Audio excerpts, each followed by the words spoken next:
ममता बनर्जी के सामने अमित शाह और नरेंद्र मोदी अब नहीं लड़ पाएंगे, क्योंकि ममता बनर्जी की जाति ब्राह्मण है। ममता बनर्जी ने ठान लिया है कि अमित शाह और नरेंद्र मोदी को पश्चिम बंगाल में धूल चटाना है। धूल चटा करके ही इनको वापस दिल्ली भेजना है। गुजरात लॉबी को लग रहा था कि पश्चिम बंगाल गाजर का हलवा है। ममता बनर्जी ने साफ कह दिया, जितना दम है तुम्हारे अंदर, जितनी ताकत है तुम्हारे अंदर, तुम लगा दो। लेकिन ममता बनर्जी और उनकी पार्टी झुकने वाली नहीं है। नमस्कार, मैं नवीन कुमार नंदन। सबसे पहले मैं आपको ममता बनर्जी का एक बयान सुना देना चाहता हूं। Party hard disk, the candidate list, the party strategy, the party plan. Is it the duty of the ED and Amit Shah, the nasty home minister, the naughty home minister who cannot protect the country, and is taking away all my party documents? If I get the BJP party office, what will be? What will be the result? They didn't have any guards.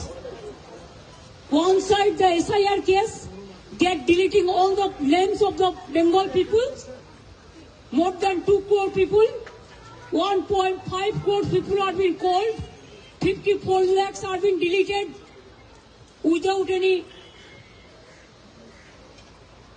asking their details. आप देख रहे हैं ममता बनर्जी किस प्रकार से दहाड़ रही हैं। खुलेआम नरेंद्र मोदी और अमित शाह को लताड़ रही हैं। ईडी ने छापेमारी की आई पैक पर। ममता बनर्जी वहां पहुंच गई और उल्टे ही ईडी के अफसरों के ऊपर मुकदमा दर्ज करवा दिया। आज सुबह दिल्ली में भी एक बड़ा प्रदर्शन हुआ। महुआ मोइत्रा जैसे तमाम सांसद सड़कों पर उतर गए।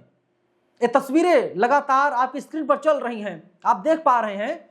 और दिल्ली की पुलिस इन सांसदों को खींचने का काम कर रही है, घसीटने का काम कर रही है।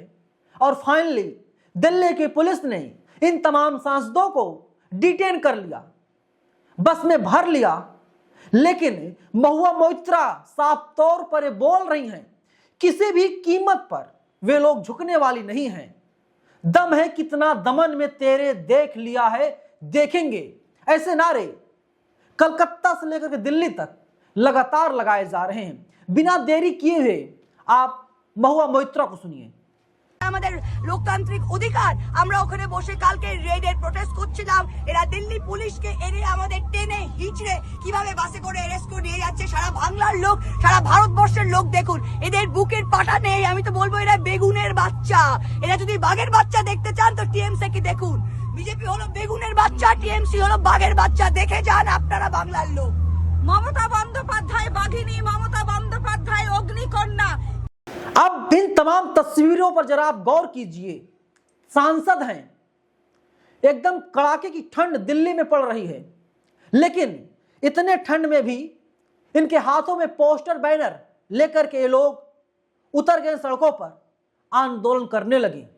ये साफ जाहिर हो गया दोस्तों, अपोजिशन की जितनी पार्टियां हैं, खुल के बोल रहा हूं, कांग्रेस हो, बसपा हो, समाजवादी पार्टी हो या और कोई अन्य पार्टी हो, आरजेडी हो, अगर सबसे ज्यादा मजबूत कोई पार्टी है वो है टीएमसी, यानी तृणमूल कांग्रेस पार्टी।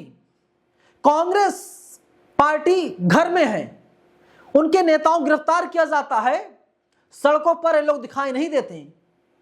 टीएमसी के किसी भी नेता को अब तक गिरफ्तार नहीं किया गया, सिर्फ छापेमारी हुई। और चोरी का आरोप ईडी के ऊपर ममता बनर्जी लगा रही हैं। हार्ड डिस्क लेकर के चले गए ईडी वाले। ईडी किसके अंडर में है? वित्त मंत्रालय। वित्त मंत्रालय किसके अंडर में है? भारतीय जनता पार्टी के। सरकार किसकी है पश्चिम बंगाल में? टीएमसी की। सरकार से किसको हटाना है? टीएमसी को हटाना है। किसको लाना है? भारतीय जनता पार्टी को लाना है। लालू यादव को लेकर खबर आ रही है, लालू यादव की भी मुश्किलें बढ़ सकती हैं, उनको भी फंसाया जा रहा है। लेकिन अब देखिए, उमाशंकर सिंह साफ तौर पर कहते हैं, क्या ईडी अमित शाह की ड्यूटी है कि वे पार्टी की हार्ड डिस्क कैंडिडेट लिस्ट इकट्ठा करें? पार्टी की स्ट्रेटजी क्या यह ईडी या अमित शाह की ड्यूटी है? ऐसा होम मिनिस्टर जो देश की रक्षा नहीं कर सकता और मेरी पार्टी के सारे डॉक्यूमेंट्स ले जा रहा है, दहाड़ रही हैं।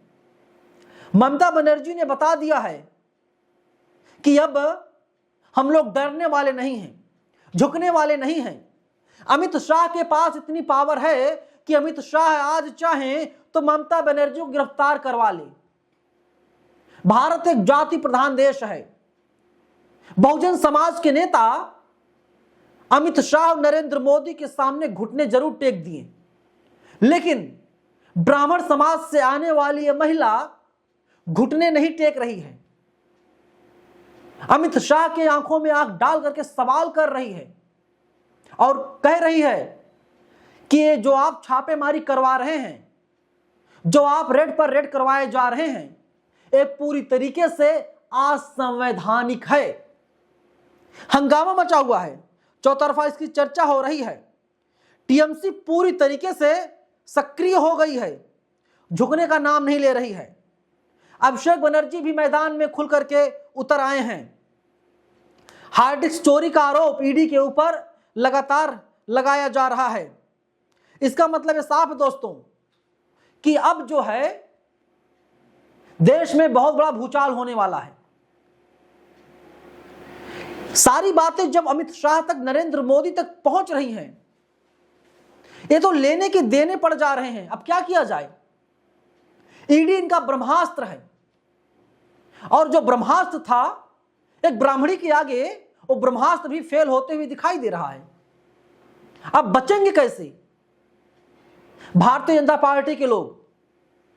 लगातार एक बात और कही जा रही है, अंकिता भंडारी केस के जो वीवीआईपीज हैं, दुष्यंत गौतम का नाम सामने आता है, उनको बचाया जा रहा है। वहां ईडी सीबीआई क्यों नहीं पहुंच रही है? अभी पाकिस्तान से कोई दुश्मनी नहीं है किसी की। दुश्मनी किससे है? दुश्मनी जो किससे है इस वक्त बांग्लादेश से है। कहा जा रहा है कि पश्चिम बंगाल के जरिए बांग्लादेशी जो है भारत में आ रहे हैं। मतलब पाकिस्तान पर किसी की जुबान नहीं खुल रही है। ये बताने के लिए काफी है दोस्तों कि हमारे देश में चल क्या रहा है। राहत इंदौरी साहब का एक शेर जो है वो याद आ रहा है। कहते थे, सरहदों पर बहुत तनाव है क्या, कुछ पता करो चुनाव है क्या। मतलब जाकर के पता करो कहीं चुनाव है क्या। बांग्लादेश में हिंदू मारे जा रहे हैं, अल्पसंख्यक मारे जा रहे हैं, लेकिन अडानी जी बिजली दे रहे हैं बांग्लादेश को। किसी भी प्रकार से टीएमसी को हटा दिया जाए। और ममता बनर्जी ने ठान लिया है, जितने घोड़े और हों अमित शाह और नरेंद्र मोदी के पास, सभी घोड़ों को ये लोग खोल दें, लेकिन उन घोड़ों से ईडी, सीबीआई, इनकम टैक्स और जो तमाम एजेंसियां हैं, किसी भी एजेंसी से ममता बनर्जी डरने वाली नहीं है। ममता बनर्जी को अब तमाम लोग आयरन लेडी कह करके बुला रहे हैं। जिस ताकत के सामने सभी लोग जमींदोज हो गए, कोई टिक ना सका, सबको मिट्टी में मिला दिया। लेकिन ओ महिला, ओ सुपर पावर इतनी मजबूती से खड़ी है कि इनकी एक भी नहीं चल पा रही है। जिसे लोग कामयाबी बताया करते थे, ईडी बड़ी अच्छी चीज है, ब्रह्मास्त्र है, उसको भेद दिया है ममता बनर्जी ने। इसलिए परेशान हो गए हैं। आप लोग बताइए, आपको क्या लगता है कि ममता बनर्जी जो हैं नरेंद्र मोदी के सामने मार खाएंगी, पस्त हो जाएंगी? मुझे तो नहीं लगता। आपको क्या लगता है? कमेंट बॉक्स में लिखिएगा जरूर। धन्यवाद।